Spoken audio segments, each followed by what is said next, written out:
तोमर बोल किसान और कृषि दोनों के प्रति रही है। परिणाम स्वरूप आप देखेंगे कि विगत 7 वर्षों में मोदी जी के नेतृत्व में कृषि को लाभ पहुंचाने की दृष्टि से अनेक नई योजनाएं आरंभ की गई, जिनका लाभ आज किसानों को मिल रहा है।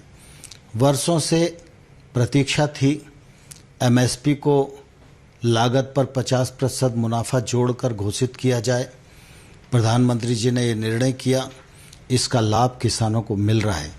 सिर्फ इतना ही नहीं, प्रधानमंत्री नरेंद्र मोदी जी की सरकार ने सरकारी खरीद को लगभग दोगुना किया। पहले गेहूं और धान 2 ही जिन्सों की खरीद होती थी। मोदी जी के निर्देश के बावजूद कपास, दलहन, तिलहन और मोटे अनाज की भी खरीद प्रारंभ हुई है।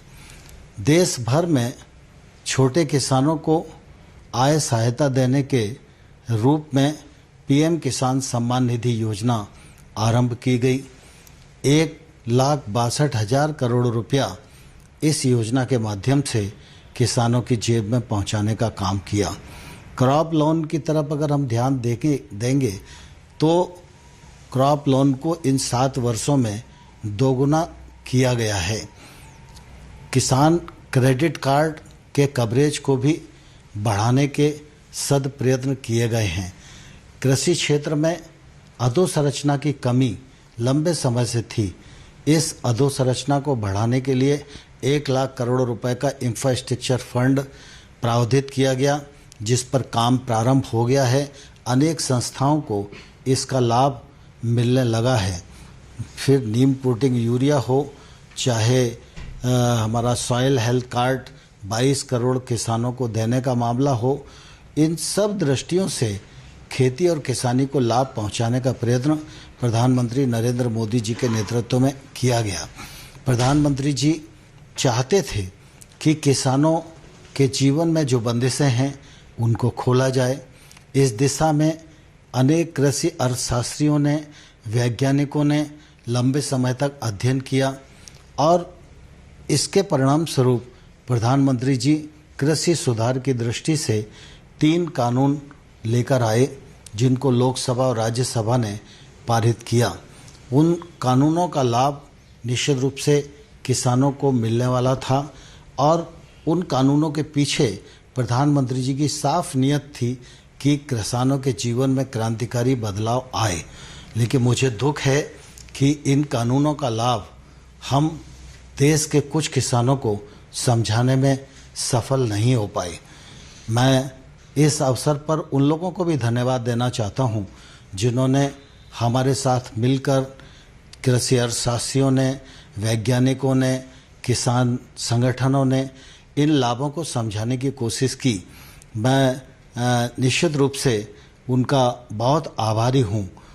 प्रधानमंत्री जी ने लगातार इस बात की कोशिश की थी कि इन सुधारों के बाद देश के कृषि क्षेत्र में बदलाव आए, लेकिन कुछ ऐसी परिस्थितियां बनी जिसके कारण कुछ किसानों को इन कानूनों में आपत्ति दिखाई देती थी। यद्यपि तर्क के साथ हम लोगों ने चर्चा का रास्ता अपनाया, उनको समझाने की कोशिश की, लेकिन फिर भी हम सफल नहीं हुए। इसलिए प्रधानमंत्री जी ने आज गुरु नानक देव जी के प्रकाश पर्व के अवसर पर इन 3 कानूनों को रद्द करने, रिपील करने का जो निर्णय किया है वह निश्चित रूप से स्वागत योग्य है। प्रधानमंत्री जी यहीं नहीं रुके, साथ ही साथ प्रधानमंत्री जी ने आज यह भी कहा है कि जीरो बजट खेती हो, एमएसपी हो और क्रॉप डाइवर्सिफिकेशन का विषय हो, इन सब पर एक समिति बनाई जाएगी।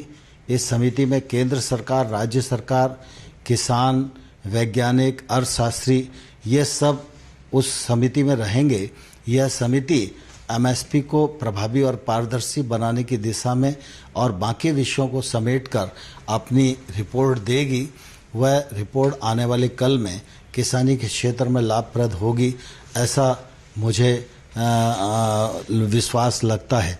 और इस दृष्टि से आज प्रधानमंत्री जी ने जो निर्णय किया है यह उनके बड़प्पन और किसानों की भावनाओं के प्रति संवेदनशीलता का परिचायक है। मैं इस ऐतिहासिक निर्णय के लिए प्रधानमंत्री जी का हृदय से धन्यवाद करता हूं, आभार प्रकट करता हूं। तो कृषि कानून वापसी पर कृषि मंत्री नरेंद्र तोमर को आपने सुना, उन्होंने कहा कि हम समझा नहीं पाए, अच्छी नीयत से, लगभग वही बात जो खुद प्रधानमंत्री नरेंद्र मोदी ने कही थी। आइए आपको